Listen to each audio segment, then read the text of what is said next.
Friends, இன்றைக்கி வந்து நம்ம நைட் டின்னர் பார்க்க போகிறோம். நைட் இன்றைக்கி என்ன டின்னர் ஸ்பெஷல்னால் சப்பாத்தி எக்கு பொடி மாஸ். ஓகேவா? ஸோ இப்போ வந்து சப்பாத்திக்கு நான் திரட்டி வச்சுருக்கேன். சப்பாத்தி மாவு எல்லாம் கூட எக்கு இருக்குது பொடி மாஸுக்கு. அப்புறம் மசாலா ஐட்டம்ஸ்லாம் இருக்குது. சில்லி மசாலா, அப்புறம் சிக்கன் மசாலா எல்லாமே இருக்குது. இப்போ வந்து பொடி மாஸுக்கு வடை சட்டியில் எண்ணெய் ஊற்றி காஞ்சிட்ருக்கு. ஸோ இப்போ காஞ்சிடுச்சு. இப்போ நம்ம பொடி மாஸ் ரெடி பண்ணோம். எண்ணெய் காஞ்ச உடனே நம்ம கடுகு போடுறோம், 2 சோம்பு போடுறோம், அப்புறம் பெரிய வெங்காயமும் கொத்தமல்லி கருவேப்பிலை கட் பண்ணி வச்சுதான் போடணும். வெங்காயம் வந்து நல்லா வதங்கிறதுக்கு கொஞ்சமாக உப்பு போடுறோம்.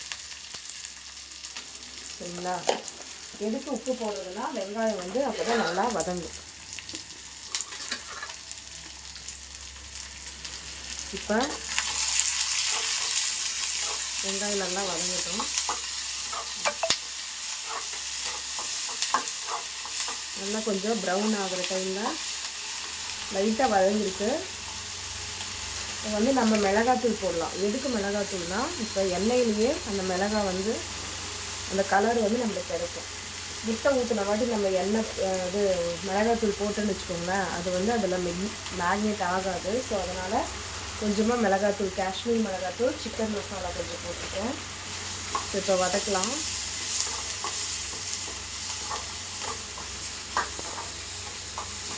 நல்லா வதங்கினோடனே இப்போ நல்லா வதங்கிடுச்சு. நம்ம சிம்மில் வச்சு முட்டை ஊற்றலாம். ஓகேங்களா? முட்டையை உடைச்சி ஊற்றிடலாம்.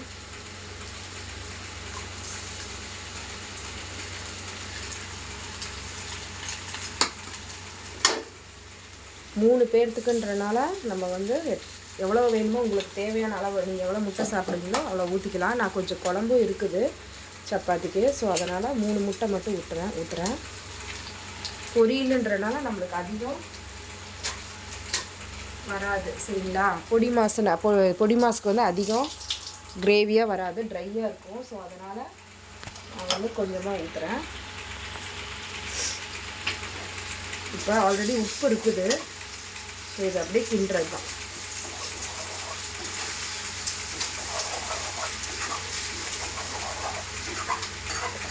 காரம் நிறையா போட வேணாம். உங்களுக்கு எவ்வளோ காரம் தேவையோ அவ்வளோ கலர் போட்டால் போதும். நீங்கள் இப்படி பண்ணும்போது எக்கு வந்து நல்லா தூளாக இருக்கும், இல்லைன்னா ரொம்ப உருண்டையாக இருக்கும். ஸோ உங்களுக்கு வந்து அது வந்து ஒரு மாதிரி ரொம்ப பெருசாக இருக்கிற மாதிரி இருக்கும். ஸோ இது வந்து பொடி மாசுன்றனால நம்ம வந்து நல்லா இப்படி லைட்டாக நல்லா இது பண்ணிக்கலாம். கிரேவி மாதிரி இந்த டைமில் இது பண்ணிக்கலாம். இப்போ வந்து நல்லா முட்டை வந்து வெந்துருச்சு.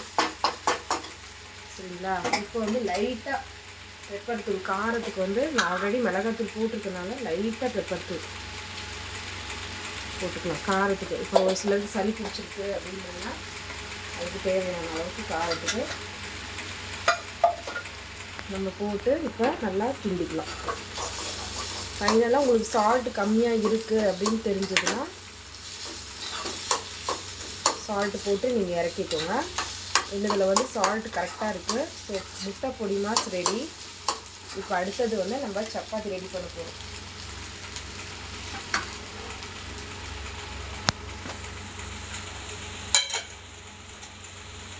சப்பாத்திக்கு தோசை தவா வச்சிடலாம்.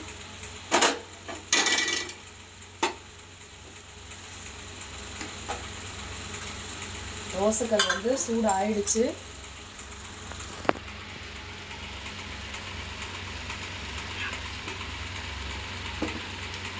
இப்போ வந்து பக்கத்துலேயே எண்ணெய் வச்சு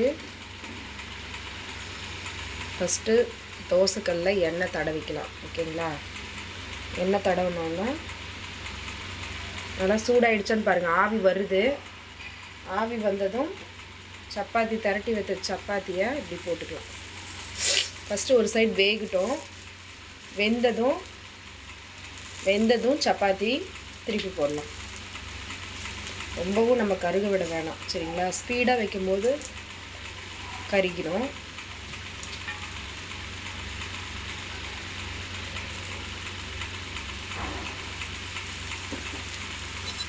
ஸோ ஆல்ரெடி நான் தேய்க்கும் போதே லைட்டாக ஒரு ட்ராப் வந்து எண்ணெய் வந்து எண்ணெய் போட்டு தேய்ச்சிருக்கேன். ஸோ எதனாலனா அப்போ தான் மாவு வந்து ஒட்டாது, சரிங்களா? ஸோ அதனால் ஒட்டாமல் இருக்கிறதுக்கு சப்பாத்தி போட்டு எண்ணெய் போட்டு திறக்குனேன். ஸோ இப்போ வந்து பாருங்கள் நல்லா வெந்திருக்கு, சப்பாத்தி வேகுது பார்த்தீங்களா? ஓகே ஃப்ரெண்ட்ஸ், நல்லா எப்போயுமே சப்பாத்தி மாவு வந்து நல்லா வேக விடணும், கருகும் விடக்கூடாது. வந்து நல்லா 2 சைடும் திருப்பி மாற்றி போடுங்க. இந்த கார்னர்ஸ் எல்லாம் நல்லா ப்ரெஸ் பண்ணுங்கள். ஏன்னா மொத்தமாக இருக்குதுன்னு வச்சுக்கோங்களேன். இப்போ நான் வந்து மெல்லிசாக தான் தேய்ச்சிருக்கேன். ஒரு சிலர் மொத்தமாக தேய்க்கிறீங்க அப்படின்னா நல்லா ப்ரெஸ் பண்ணி விடுங்க, அப்போ தான் கொஞ்சம் நல்லாயிருக்கும்.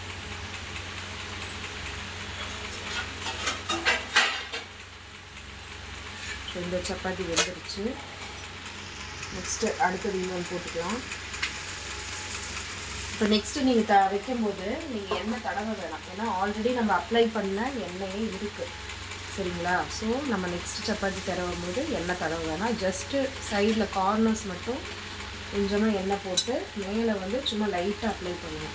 எண்ணெய் நிறையா அப்ளை பண்ண தேவையில்லை. ஃபஸ்ட்டு சப்பாத்திக்கு மட்டும்தான், அதுவுமே அது வேகிற அளவுக்கு. அதாவது தோசைகள் ரொம்ப ட்ரையாக இருக்கும் இல்லைங்களா? ஸோ அதனால் அதுக்கோசரம் தான் நம்ம லைட்டாக அப்ளை பண்ணுறோம். பேக் சைடை திருப்பி போட்டு அந்த பபுள்ஸ் மாதிரி வருது இல்லைங்களா, அந்த டைம் அந்த ஸ்டேஜில் தான் நம்ம சப்பாத்தியே திருப்பி போடணும்.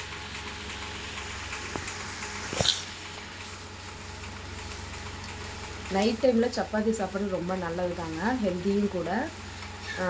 ஏன்னா என் பையன் வந்து கண்டினியூஸாக மாவு இருக்கிறதுனால தோசை இட்லின்னு சாப்பிட்டு போர் அடிச்சிருச்சு அப்படின்னா, சரி ஒரு டிஃப்ரெண்ட்டாக இருக்கட்டுமே அப்படின்றதுனால சப்பாத்தி டைமும் இருந்தது. ஸோ அதனால் சப்பாத்தி செஞ்சு முட்டை பொடி மாஸ் பண்ணியிருக்கேன்.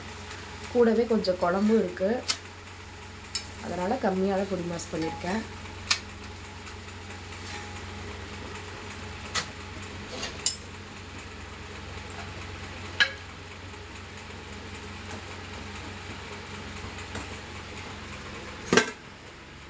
ஸோ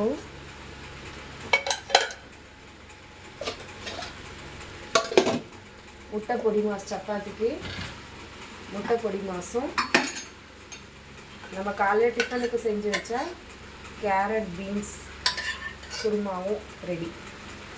ஓகேங்களா? உங்களுக்கு இந்த டிஷ் பிடிச்சிருக்கு அப்படின்னா கமெண்ட் பண்ணுங்கள், ஷேர் பண்ணுங்கள், லைக் பண்ணுங்கள். ஸோ நீங்களும் நைட் டின்னர் என்ன ரெசிபி பண்ணுறீங்கன்றதை கமெண்ட் பண்ணுங்கள். ஸோ நல்லா சாப்பிடுங்க, என்ஜாய் பண்ணுங்கள். Good night.